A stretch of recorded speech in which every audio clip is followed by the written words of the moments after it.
Xoş gördük doktor. Salam, xoş Təkrar gördük. bizim verilişimizdə. Daha öncəki sizinlə olan söhbətimiz Türkiyə Türkləri demiş bir olay oldu. Çox baxıldı, çox müzakirə olundu, çox tənqid olunduq. Ən çox da Tənqid də olundu. Bəli. Niyə? Çox tənqid də olundu. Xüsusən də anal seksin bağırsağa zərəri haqqında sizin söhbətinizə görə məni çox qınayanlar oldu. Xanımdır, qadındır, kişi ilə elədiyi söhbətə bax, ayıbdır, utanmırlar. Sizcə utanmaq lazımdırmı doktor? Yəni burada Tibbi utanmaq bir nə var mövzuda ki, niyə utanaq biz ki oturub da hardasa bir video çəkib paylaşmırıq ki, bu tibbi olan bir maarifləndirmədirsə, bu belə bir söhbətlərin olunması da yəni bir ayıblıq deyil. Nətər olur ki, yəni insanların götürüb TikTokda ayıb olan videolarını bir dəfə də ayıb işarəsi yazmırlar. Amma tipi maarifləndirici olan verilişdə ki, hansı ki insanları maarifləndirir ki, yəni bu cür anal sekslə məşğul olmamağı tövsiyə edirik və onun sonraki fəsadları nə olacaqsa, tibbi cəhətdən izah edirik, bir həkimlə izah edirik yəni siz yolda keçib də yolda müsahibə almırsınız ki, yəni bu normal bir maarifləndirici bir tipi verilişdir və orada bizim söhbət eləməyimiz normaldır. Siz götürüb də psixoloqa demirsiniz ki, bu barədə. Birbaşa sizin bu bizim ixtisasımız olduğu üçün, yəni bağırsaq bizim ixtisas olduğu üçün və bizə gəlib də müraciət edən insanlar da olur. Yəni tək bunu ilk dəfə siz sual vermirsiniz. O qədər bizə müraciət edən insanlar olur ki, doktor, mən bu anal seksdən sonra bağırsağımda göynəmə, ağrı, qanaxma, o və s. yəni bu şikayətlərlə gəlirlər. Yaxşı, biz onda deməyək, kim desin? Yəni bu bir medikal podkastdır. Mən aparıcıyam, jurnalistəm və qonağım da həkimdir. Sırf onun sahəsi ilə bağlı söhbət edirik. Bəli, ayıb da deyirsiniz, amma sizin ayıb dediyinizi edənlər və bundan ciddi əziyyət çəkənlər, sağlamlığı zərər görən insanlar var ki, sonra mənə yazırlar, doktor, baxın, ayıbdır deyirlər, amma o verilişdən sonra nə qədər mən izləyicidən mesaj aldım, məktub aldım ki, belə bir problemim var, hansı ixtisas həkiminə yönəlməliyəm. Demək ki, insanlar hətta o problemi yaşadıkları vaxt belə hansı ixtisas həkiminə müraciət etməli olduqlarını belə bilmirdilər. Amma hər şeyi bilə bilməz ki. Bəli, keçək artıq suallara, bir xeyli suallar almışıq. Bir izləyicimiz yazmışdı ki, deyirlər Koroğlu bir qoyunu yeyirmiş, bu mümkündürmü? İnsan mədəsinə ən çox nə qədər yemək sığa bilər, doktor? Yəni bir insan ən çox nə qədər yemək yeyə bilər? Təbii ki, o bir dastandır. Dastanda bu cür bəzəmələr çox olur. Real olaraq bir insan ən çox nə qədər yemək yeyə bilər? Yəni bir mədənin tutumu ən çox nə qədər ola bilər, doktor? Yəni mədənin bunun bir limiti var mı? 2-3 litr, yəni belə deyək də, yəni maiyeli olan şəkildə desək, yəni 2-3 litrə yaxındır. Yəni ondan artıq yeyə bilməz. Yəni yesə də fasilələrlə. Çünki yediyimiz yeməklərin orqanizm mədədən bağırsağa keçmə müddətləri fərqlidir. Bəli. Yəni 5 dəqiqə keçən də var, 3 saatda keçən də var, 2 saatda keçən də var, 1 saatda keçən də baxırdı. Yəni karbohidratlardır, yağlardır, zulallardır. Bunların keçmə vaxtı fərqli olduğu üçün, yəni o insan əgər çox yemək istəyirsə, birinci yanlış bir şeydir. Yəni göz tox olmaq lazım və yəni oturub bir oturuma çox yemək yeyə bilər. Amma onun fəsadları da çox olar. Amma siz dediyiniz kimi bir oturuma bir qoyun yemək o mümkün deyil. O Koroğluya aid. O Koroğluya aid. Bəlkə Koroğlunun mədəsi 4-5 dənə mədəsi yan-bayan dizir. Doktor, bəs qaynar çay mədə xərçənginə səbəb ola bilərmi? Yox, mən sizə bir şey deyim. Əslində qalsa mədəyə nə isti yemək daxil olmalı deyil, nə isti su, isti çay, nə də soyuq.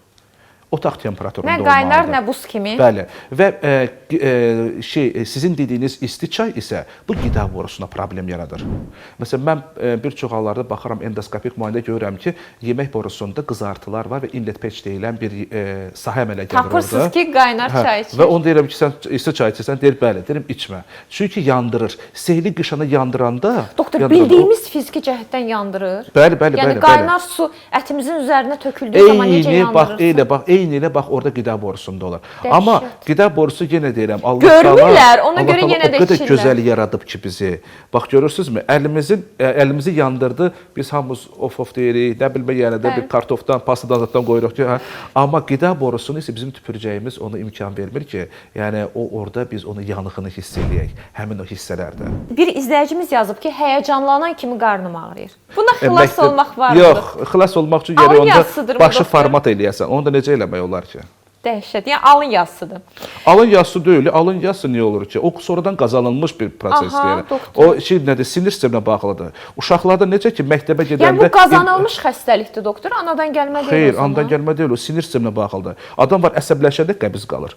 Uşaq var, biraz həyəcanlananda görürsüz qəbiz qalır. Uşaq var ki, həyəcanlananda ishal olur. Adamlar böyüklərdə də eynilə. Yəni adam var ki, deyir ki, işə gedəndə o qədər həyəcanlı gedirəm ki, 4-5 dəfə böyük bayrağa gedirəm, ondan sonra ishal. Yəni bu qıcıqlanmışdır. Biz başımızı əgər normal eləməsək, yəni da rahatlanma olmasa, bizim ona görə mən həmişə deyirəm, sinir sistemi normal olmayan insan heç bir zaman mədə bağırsağından rahat olmaz.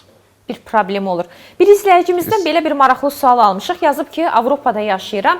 Hər böyük bayra çıxandan sonra sabunla yuyunmaq lazımdırmı? Burada heç kəs su ilə yuyunmur. Bu şərqdən gələn təmizlikdir, doktor, yuyunmaq. Sabunla yuyulmaq deyəndə, yəni əslində qalsa o gigiyenadır. Amma sabunla yuyulması doğru deyil. Xüsusi olaraq, yəni mənim tövsiyəm mən də eləmirəm. Yaxşı olar ki, uşaqlar üçün olan var, antiseptik. Onunla olunsa daha yaxşı olar. Amma bütün halda yuymaq lazımdır. Çünki hətta artıq Azərbaycanda belə bəzi ailələr modernləşiblər. Su ilə yuyulmurlar, salfetdən, tualet kağızından sadəcə istifadə edirlər. Yəni mən sizə bir şey deyim. Yəni həmin insan hansı ki siz dediyiniz insanların, onların gigiyenası alt paltarına baxsan, 2 gündən sonra onların alt paltarının nəcis kütlərini görə bilərsən. Çünki sfinkter nə qədər olur olsun, biz yatan vaxtı, heç vaxtı biz sıxılıb yatırıq, rahat yatırıq, düzdürmü? Sfinkter orada ola bilsin ki, orada biraz boşalma əmələ gələ bilər ki, həmin o təmiz yuyulmayan yerlər alt paltara bata bilər. Doktor, onu da deyim ki, baxın, şərq mədəniyyətindən gəlir hamam, təmizlik, hətta qərbə də inteqrasiya edib bizim hamam anlayışı və əvvəllər də var idi. Hətta əvvəllərdə misal üçün avtofa istifadə olunurdu. Yəni elə bir ayaq yolu yox idi ki, Azərbaycanda avtofa olmasın. Yəni bizdəki təmizlik anlayışı sırf şərq mədəniyyətinə məxsus bir anlayışdır deyə düşünürəm. Yəqin ki, siz də dəstəkləyərsiniz. Doktor, bir izləyicimizdən belə bir maraqlı sual almışam. Sarımsaq babasilə xeyirdirmi? Sadəcə bağırsağa yeritməklə. Yəni o bir balaca, yəni kimdirsə illüziya ilə yaşayır. Bu sarımsağı da eləyiblər min bir dərdin dərmanı. Bir macəra yaşamaq istəyirsə, sarımsağı götürsün, opşi kilosunu salsın bağırsağında, nə xeyir olacaq? Sonra əgər Rövşən doktorun pasiyenti olmaq istəmirsinizsə, bunu etməyin. Bir izləyici yazıb ki, nəcisim həmişə tünd rəngdə olur, bu xəstəlikdirmi? Bütün halda nəcisin rəngi, doktor, bu qidamızdan mı asılıdır? Ola bilər, yəni qidamızdan da asılı ola bilər. Nəcisin tünd rəngli olması, bəlkə ola bilsin arıqlayıcı çaylar istifadə edə bilər. Bu iki, nəcisin tünd rəngli olması yaxşı olar ki... Dəmir də qəbul edəndə olur. Dəmir preparatları da qəbul eləyəndə olar və bir də ki, əgər belə bir şeydən şübhələnirsə həmin insan, getsin nəcisdə gizli qan testini yoxlatdırsın və nəcisin ümumi müayinəsini. Orada heç problem olmayandan sonra, yəni ki, boş versin və bir də ki, yeməklərinə fikir versin, çox qara yeməklər yeməz. Qidalanmaqla bağlıdır, deyilmi?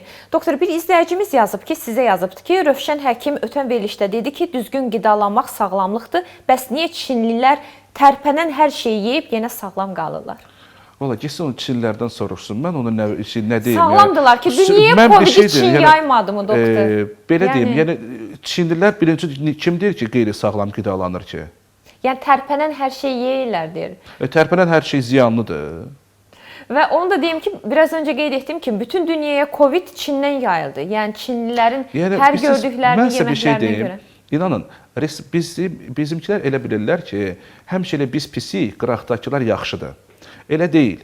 Onlar həmin adam bir Çinə gedib baxıb görübmü ki, orada vəziyyət nədir, nə deyil. İnanırsınız, orada o qədər xəstəliklər var ki. Başqa bir izləyicimiz yazıb ki, bəzi Çin restoranlarında abort olunmuş döllər bişirilir. Bu qədər iyrənc qidalanıb necə arta bilirlər? Mən özüm də görmüşəm, doktor, o videonu. Yəni, abort olunmuş döllərdir. O dölləri yığırlar, xüsusi restoranlar var. Yəni, bir neçə videosunu sosial mediadan mən də görmüşəm. Ondan qidalanırlar. Yəni, izləyicilərimiz onu soruşurlar ki, bu qədər iyrənc qidalanıb necə artıq bütün dünyanı basa bilirlər? Sözün bitdiyi yerə gəlib çıxırıq bəzən, doktor. Mən nə deyim ona?